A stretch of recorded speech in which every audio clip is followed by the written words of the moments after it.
Hello everyone, welcome back my YouTube channel. आजको vlog चाहिँ म सुरु गरिरहेको छु। भर्खरै एक्सर्साइज गरेर आएँ, अहिले यत्तिकै हिँडिरहेको छु। अब जिन्दगी त्यस्तै हो, चलिरहेछ। जिन्दगी यत्तिकै चलिरहेछ। अहिले आजभोलि म यत्तिकै फ्री नै छु, त्यही भएर खासै यताउता जाने प्लानहरू पनि खासै नभएको।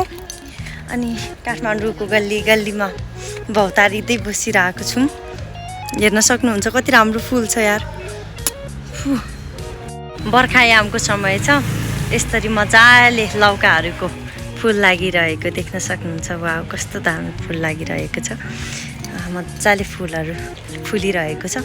वर्षायाम पनि छ, त्यही भएर मौसम पनि एकदम दामी छ। आकाश देख्न सक्नुहुन्छ। अनि घरहरू यस्तो दामी दामी बनाएको छ नि अहिले।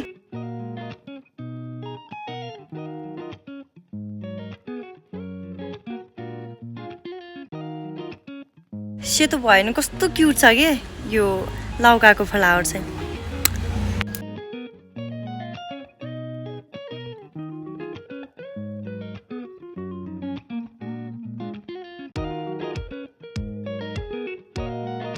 यो चाहिँ मेरो ड्रेस भयो, पछाडि फुल लगाएको छु। कस्तो देखिरहेछ कमेन्ट गर्नु ल। इभिनिङको बेला छ, यसरी दिदीहरू मजाले हिँडेर गइराख्नु भएको छ। सबैजनाहरू इभिनिङको बेला चाहिँ मजाले घुम्छ। ब्याकग्राउन्ड पनि यस्तो दामी देखिरहेको छ। गाइस, यो बाटोमा कस्तो राम्रो फुल फुलिरहेको छ, हेर्न सक्नुहुन्छ। यो फुल चाहिँ असार र साउनको महिनामा मात्र फुल्छ के, अरू महिनामा हामी प्रायः जस्तो फुलेको देख्दैनौँ के। मान्छेहरू पनि वकिङमा आइरहेको छन्। भने अब हेर्दै जाऊँ कहाँसम्म पुगिन्छ। आजको जर्नी फिक्स छैन, तर गइराख्ने।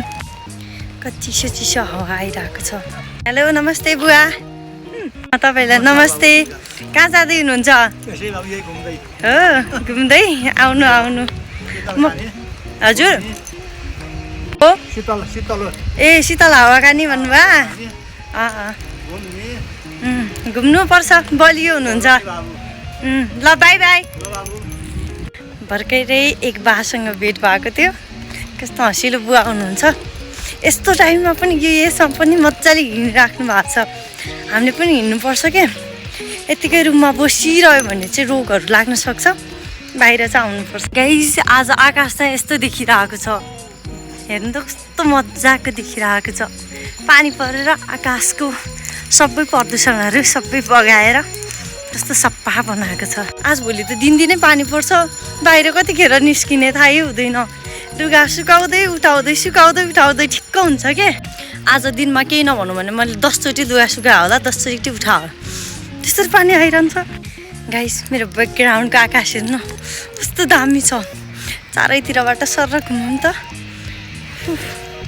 यस ठाउँको नाम के भन्छन् मलाई थाहा छैन, तर मैले हिँड्दै जाँदाखेरि भेट्टाएको।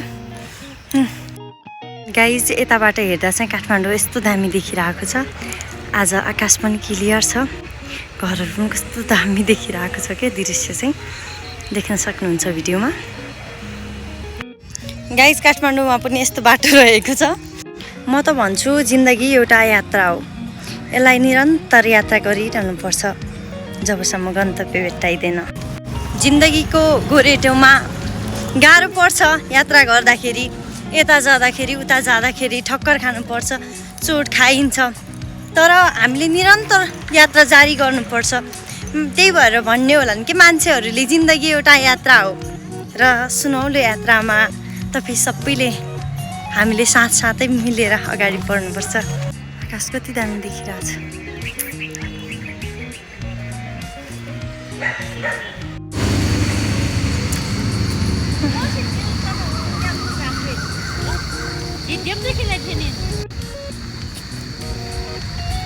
सुन्दर दृश्य काठमाडौँको जङ्गलको। थकाइ लाग्छ क्या होला दिदी? के ल्याउनु भयो? मकै बाँकी रकवाला ल्याएको हो कि यत्तिकै? खोस्रा पनि यत्रो बोकेर ल्याउनु भएको छ त? ए अनि त्यही भएर को बस्नुहुन्छ त दिदी?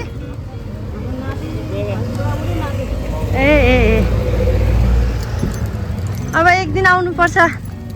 मकै खान कहाँ आउनुपर्छ त्यही ओरालामा उति ओरालामा ए उता तल ल हुन्छ गाइज अँध्यारो हुन लागिसक्यो म पनि अब रुममा फर्किँदैछु thanks for watching this video like comment share subscribe गर्नु होला